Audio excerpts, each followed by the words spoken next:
Lie number 5, I'll never be able to forgive them for what they did to me. This is certainly a justified feeling. When you remember what you've gone through at the hands of other people, you have the right to feel hurt and even enraged. Newspapers are dotted with horror stories of despicable things that parents do to their children. We read them and think, that's absolutely unforgivable. People may wonder why in the world how in the world you ever survived such abuse and still function as well as you do. But then, this is one of the hallmarks of codependent. We make it look easy on the outside, even if we are aching and crazed on the inside. Most codependents don't come from horrendous front-page type backgrounds. My own story may pale in comparison to what you've experienced. Still, most angry, anxiety-riddled, depression, addicted, ailing codependents have background commonalities, which include verbal, emotional, physical, or sexual abuse at one degree or another. Some have had to deal with addicted parents, trauma, and of course, lots of shame. Refer back to the beginning of the book when we discussed the pieces of the puzzle called codependency. I highlighted this. Remember, most of us were raised by people who call themselves Remember, most of us were raised by people who were themselves either codependent, abused, or caught up in the web of addiction and or dysfunction at some level. Statistically, most of them were raised with it in one way or another. Remember, it's generational. It's not necessarily the extremes of the occurrences, but the consistency that did the damage. Even if you don't remember what happened, the routine of a troubled, sick upbringing will create patterns of thinking that are still very real to you and decades later.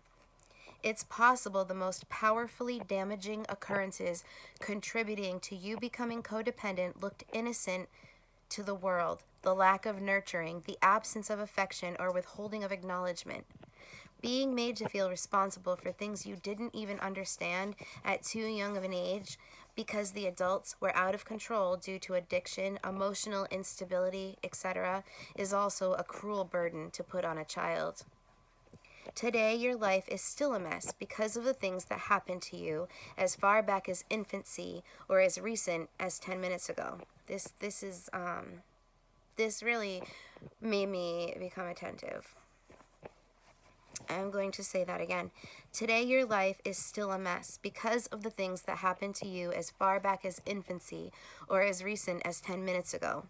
People continue to manipulate, abuse, and neglect you, and in the process, steal any chance you have of feeling normal. It's understandable that knowing this makes you want to hurt someone besides yourself, which you manage to do one way or the other. And there is the damage you pass on to your children.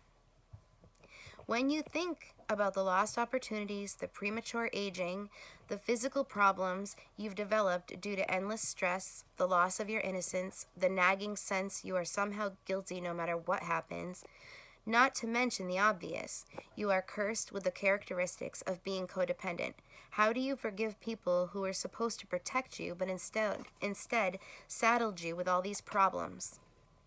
Being a victim of abuse or neglect is a profound position for anyone to end up in. For the codependent, it's especially difficult because in addition to being the victim, we also believe we have the burden of being responsible for keeping the very people who hurt us in whatever twisted dynamic each family embraces. The adult child, wounded as she is, still feels the need to keep her manipulative mother appeased, lest she lose approval again.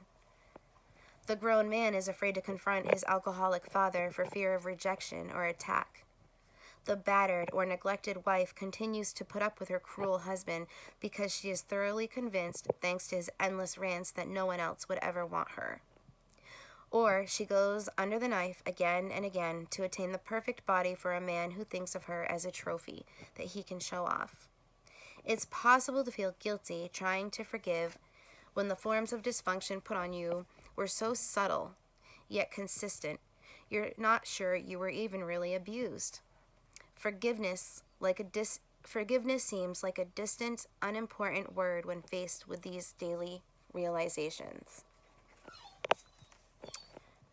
Then there is the hardest job of all. How can you ever forgive yourself? After all, you're full of dirty secrets and hateful, negative thoughts. You were forced to do things you cannot talk about because they were so awful. You may have then later chosen to act out in ways you are deeply ashamed of. Perhaps the saddest fact is that you're letting your life slip away because you are too scared, angry, or exhausted to make those big changes which involve facing your demons. Finally, you continue to let people who suffocate your true self treat you with disrespect because you're too insecure to face them. The fear of abandonment, even from those who still hurt you, runs deep. Saying no isn't something you're good at. Everything you have gone through has left you with codependent traits and have run your life and continue to sabotage your daily existence. You aren't just a victim of past wrongdoings. Your very being is the culmination of those events. You are a complete, healthy person. You have a perverted sense of yourself. Your true being never had a chance in light of the way you were forced to live and because of the regular messages you received, all of which said that somehow you weren't lovable. Codependency has a field day with your life. Codependency has a field day with my life. Considering all of this, forgiving will be an enormous job. Is it even possible or necessary? And it suggests writing down how this lie has affected your life. And again, the lie is, I'll never be able to forgive them for what they did to me. Thanks for listening.